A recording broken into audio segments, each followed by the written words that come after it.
భూమి మీద నివసించే ఏ ప్రాణి అయినా వందల సంవత్సరాలు జీవించే అవకాశం ఉంటుందా అంటే గతంలో అంతరించుకుపోయిన వాటి గురించి పక్కన పెడితే తాబేళ్లు, మొసళ్ళు లాంటివి ఎక్కువ కాలం జీవించి ఉంటాయనే వాదన ఉంది. కానీ పాములు కూడా 500 సంవత్సరాలు జీవిస్తాయని, పగబడతాయని చాలా రకాలుగా అపోహలు ప్రచారంలో ఉన్నాయి. వరల్డ్ స్నేక్ డే సందర్భంగా నాగుపాము జీవితకాలం ఎంత? పాము వల్ల ప్రపంచానికి ప్రయోజనం ఏమిటి అన్నది చర్చనీయాంశంగా మారింది. నిజానికి పాము ప్రపంచంలోని అత్యంత ప్రమాదకరమైన జీవుల్లో ఒకటి.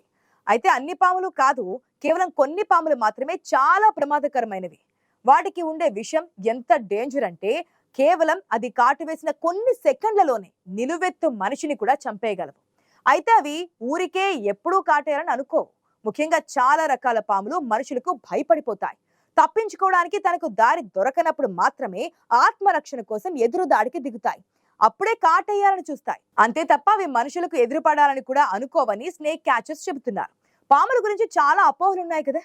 పాములు 500 లేదా 1000 సంవత్సరాలు జీవించగలవని వాదిస్తూ ఉంటారు.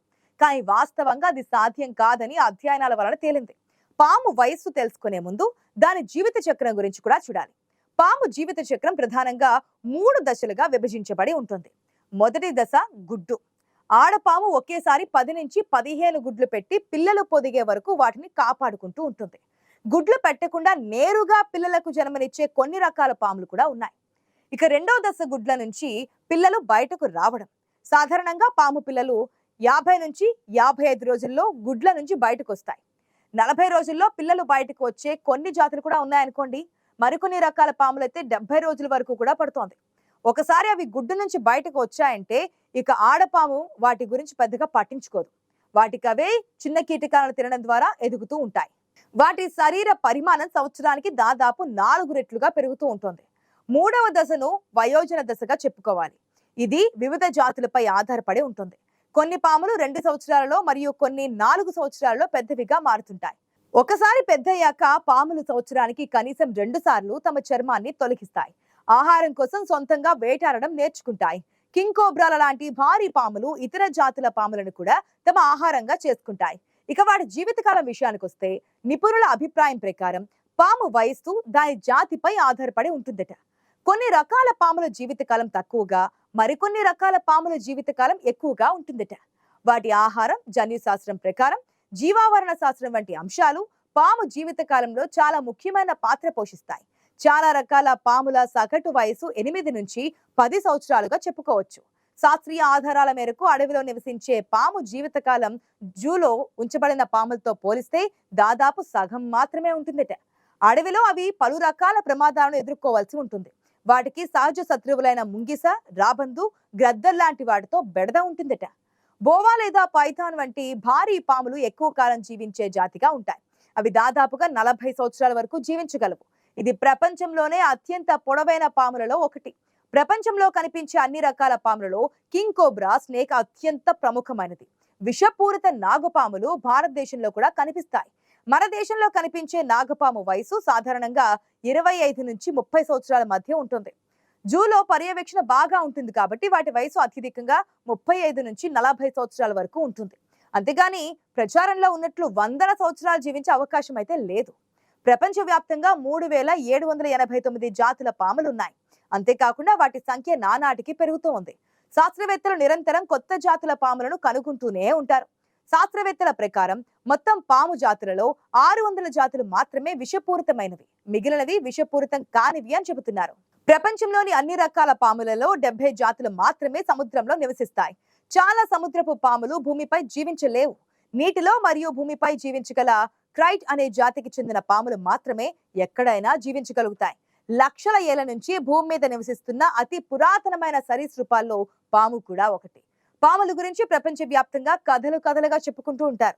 మన దేశంలో అయితే నాగుపాములు పగబడతాయని, నాదస్వరం వినగానే నాట్యం చేస్తాయని ప్రచారంలో ఉంది కదా. ఒకటి మాత్రం నిజం, పాములు రైతులకు వ్యవసాయానికి సహకరిస్తూ ఉంటాయి.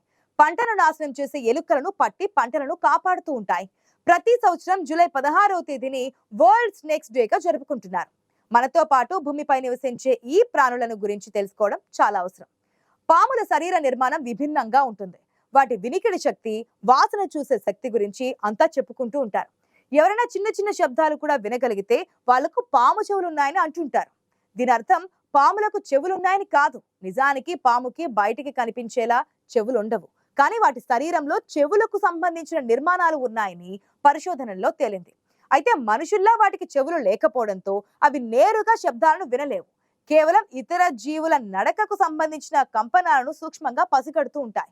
పాముకి బాహ్య చెవి ఉండదు, కానీ మిగిలిన సెన్సార్లు పొట్ట కింద ఉంటాయి. కర్ణభేరి అనే నిర్మాణం కూడా పాము చెవుల్లో ఉండదు, కాబట్టి అది నేరుగా శబ్దాలను వినలేదు. కానీ వెలుపలి చెవులుగా భావించే చోట కర్ణభేరి రంధ్రం ఉంటుంది. అది మధ్య చెవి నుంచి లోపలికి దారి తీస్తోంది. మధ్య చెవిలో కాలుమెల్లా ఆరిస్ అనే ఒక సున్నితమైన ఎముక ఉంటుంది. ఇది ఒకవైపు లోపలి చెవికి కలిపి ఉండగా మరొక వైపు దాని దవడ కింద చర్మానికి కలిసి ఉంటుందన్నమాట. పాము పొట్ట భాగపు చర్మం నేలను తాకి ఉండడం వల్ల నేలలో ప్రయాణించే ధ్వని తరంగాలను ఈ కర్ణస్తంభిక ఎముక నిర్మాణం గ్రహించి చెవికి చేరుతోందన్నమాట. ఇక పాములు నేలలో వచ్చే తరంగాలను మాత్రమే గ్రహించగలుగుతాయి.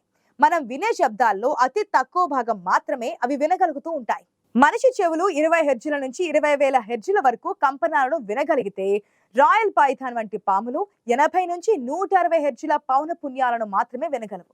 మరి మన దేశంలో పాములను ఆడించే వాళ్ళు పలికే నాగస్వరానికి అవి ఎందుకు నాట్యం చేస్తాయన్న అనుమానం రావచ్చు. నిజానికి పాములు గాలిలో ప్రయాణించే శబ్ద తరంగాలను గ్రహించలేవు. మీరెంత అరిచినా అవి మిమ్మల్ని వినలేవు. కానీ నేలపై చిన్నగా టచ్ చేస్తే చాలు అటువైపు తిరిగి చూస్తాయి, ప్రమాదాన్ని పసిగడతాయి. శబ్దం వచ్చిన వైపు కాకుండా వ్యతిరేక దిశలో తప్పించుకునేందుకు ప్రయత్నిస్తూ ఉంటాయి. అలాగే నాగస్వరం నుంచి వచ్చే శబ్దం పాములకు చేరే అవకాశం ఉండదు, అందుకు పాములు స్పందించవు. పాముల వాళ్ళు నాగస్వరం ఊదేటప్పుడు నేల మీద చేతితో తడుతూ శబ్దం చేస్తారు. నేల ద్వారా ఆ వైబ్రేషన్లు పాము శరీరానికి చేరుతాయి. దీంతో అవి అందుకు అనుగుణంగా కదులుతుండడం చూసి నాట్యం అని అనుకుంటారు. పాములు వినలేవు, సరే మరి వాసన ఎలా చూస్తాయన్న విషయంలో ఆసక్తికరమైన కోణం ఉంది. చాలా వరకు పాముల్లో నాలుక రెండుగా చీలి ఉంటుంది.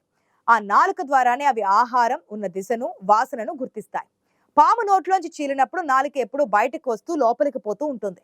అలా ఎందుకు చేస్తుందంటే దానికి ఒక కారణం కూడా ఉంది. నాలుకను బయటకు పెట్టడం ద్వారా అక్కడి వాతావరణంలోని ఉష్ణోగ్రతల్లో మార్పును గమనించగలుగుతోంది. ఏదైనా ఎలుక లాంటి జీవి ఆ పరిసరాలలో తిరుగుతున్నప్పుడు కలిగే ఉష్ణపు మార్పులతో దానిని చూడకుండానే కనిపెట్టగలుగుతోంది. కంటి చూపు సామర్థ్యం తక్కువగా ఉంటుంది, కానీ తల భాగంలో పాములకు ఇన్ఫ్రారెడ్ సెన్సిటివ్ రిసెప్టర్లు ఉంటాయి. ఈ రిసెప్టర్ల సాయంతోనే అవి ఎలుకలు, ఇతర చిన్న చిన్న కీటకాలను కూడా గుర్తించగలుగుతాయి. ఎప్పుడూ రెప్ప వేయకుండా తెరుచుకుని ఉండే కళ్ళు కేవలం నలుపు, తెలుపు రంగులను మాత్రమే పాములు చూడగలుగుతూ ఉంటాయి.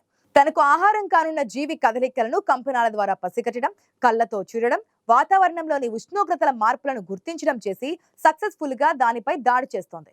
దాని నోటికి చిక్కిన ఆహారం బయటకు వచ్చేందుకు వీలుండని విధంగా కోరలు ఉంటాయి. నమిలేందుకు పళ్ళు లేని కారణంగా నేరుగా మింగేస్తోంది. నిజానికి పాములకు ఉండే జ్ఞాపక శక్తి చాలా తక్కువ. అవి ఒక వ్యక్తిని లేదా ఒక జీవిని గుర్తుపెట్టుకొని దాడి చేసేంతగా ఉండదు.